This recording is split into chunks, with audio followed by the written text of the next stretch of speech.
जिसके पास अष्ट सिद्धि है, नवनिधि है, संसार का सारा सुख पांव में पड़ा है, आज वो हनुमान जी राम के चरणों में पड़े हैं। बताइए राम से बड़ा सुख क्या हो सकता, राम से बड़ी पूंजी क्या हो सकती है। हम सुख के पीछे भाग रहे हैं और हनुमान जी राम के पीछे भाग रहे हैं, तो सुख कहाँ है, समझ लो ना। हाँ, हनुमान जी अहंकार के सारे दरवाजे बंद कर रखे थे, उन्होंने अहंकार को आने ही। पर हम लोग क्या करते हैं, अहंकार को आओ आओ अहंकार आओ। हाँ, हम लोग बहुत अहंकार करते हैं। क्या आप लोग नहीं करते, बहुत सारे लोग करते हैं। हम निवेदन करते हैं। अच्छा, आपसे मैं एक प्रश्न करता हूं, आपके पास ऐसा क्या है जिसका आप अहंकार कर सको? ऐसा है आपके पास? धन है, दौलत है, शरीर है, किस चीज का अहंकार है? अहंकार तो हनुमान जी को था एक चीज का, राम दूत मैं मातु जानकी। हनुमान जी क्या बोले? सीता मैया ने कहा कौन हो तुम?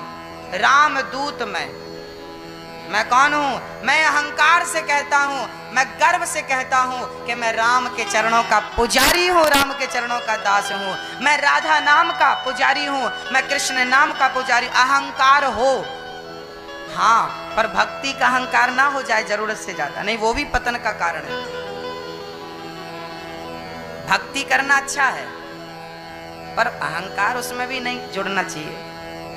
मैं सेवक हूं राम का, बस ये यहां तक ठीक है, सीमित। श्री सूत जी महाराज कहते हैं कि नारद जी महाराज जब गृहस्थों के घर में गए, अपार अशांति थी, घर में नई नई बहुओं की चल रही थी, सासू माँ की पूंछ। तो आज से आप लोग भी अपनी पूंछ पे आग लगाएंगे। कौन सी पूंछ? अहंकार की पूंछ। कौन सी पूंछ मेरी माँ? जोर से बोलो, कौन सी पूंछ?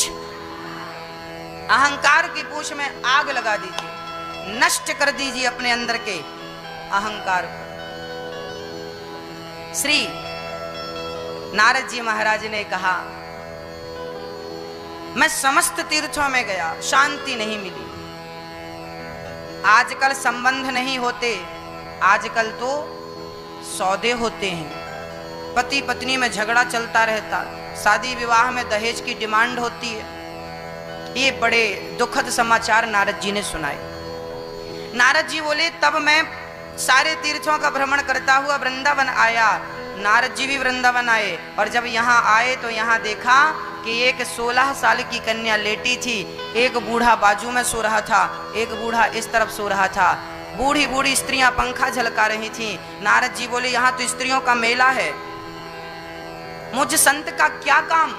तब वो स्त्री बोली महाराज जी रुक जाइए, भो भो साधु क्षणम तिष्ठ मच्चिंता मपि नाशय दर्शनम तव लोकस्य सर्वथा घेहरम परम। एक पल के लिए रुक जाओ, एक पल के लिए। नारद जी जाने लगे, भक्ति चरण पकड़ती है, एक पल के लिए रुक जाओ। संत बोले क्यों? संतों ने कहा क्यों रुक जाऊं? नारद जी बोले भक्ति ने कहा मेरे बच्चे का दुख दूर कर दीजिए। नारद जी बोले तुम कौन हो? बोले ये मेरा बेटा ज्ञान, ये मेरा बेटा वैराग्य। तो आपकी ये हालत कैसे हो गई? जब से कलयुग आया है मुझे पूछने वाला कोई नहीं है। कलयुग में भक्ति की ये हालत है कि बूढ़ी भक्ति महारानी बिल्कुल बूढ़ी, पर वृंदावन में तो वो जवान थी। एक बूढ़ा ज्ञान बूढ़ा हो गया है, वैराग्य बूढ़ा हो गया है।